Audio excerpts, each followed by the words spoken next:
Just some breaking news right now, Julie. FIFA, Sepp Blatter has now been elected to the 5th term as FIFA president. Prince Ali has withdrawn his name from the race. So I guess that effectively handed him the presidency, but as our Brendan Greeley was telling us in a surprise, it took 2 rounds to do this. That's right. Something that a lot of people didn't think was going to happen, because the first time he needed X amount of votes, 2/3, second round he needed a simple majority. And Brendan Greeley, who has been kind enough to scurry back to the set, are you surprised by this outcome? Not completely. So we didn't actually go to a second, we went to a second round, but they didn't revote the second round. It was clear that there was no way that 73 votes, which, by the way, nobody expected in the first place, within the short time they had to renegotiate the votes, was going to get to the absolute majority that Prince Ali needed. What we found out here is that Sepp Blatter is much, though still president, is much weaker than anybody had anticipated. That these scandals, I mean, he is a survivor.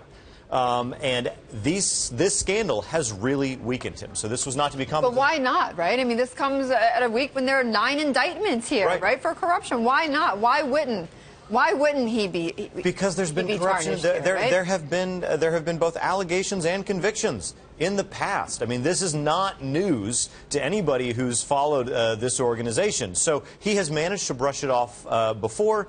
He has been much less successful by Sepp Blatter standards of brushing it off. And there have been people now who have come out in public and said things that they were too scared to say before. I think that makes a big difference. Brendan, I have to ask a question, because even with the indictments, the arrest, as Betty mentioned, the charges against some of these FIFA officials, a lot of people are saying we are really talking about football. We're talking about sports. Tell people why this matters outside of the realm of sports.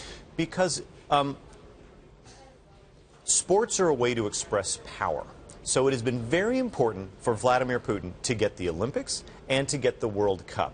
We suspect that he got the World Cup basically by arranging it. And by the way, he is masterful at managing FIFA. He has been back and forth for a decade, making sure that that relationship with both the International Olympic Committee and FIFA, both of those relationships are locked down. Gazprom is now a title sponsor, what they call a partner of FIFA. That is not an accident. That is a $25, we think, million payment that is part of a way of showing his generosity. So these things are important to power. So when you give somebody an event like this, when you give a country an event like this, it's a way of stamping that country with legitimacy. So there's tremendous hustling around these votes. It's important to note that usually the vote for where the next World Cup is going to take place happens 1 cup by 1 cup. The vote that in 2010 pushed the 2 cups, the one that Qatar eventually got and the one that Russia eventually got, it pushed them together so that there could be very efficient vote trading. So this is not about soccer. This is about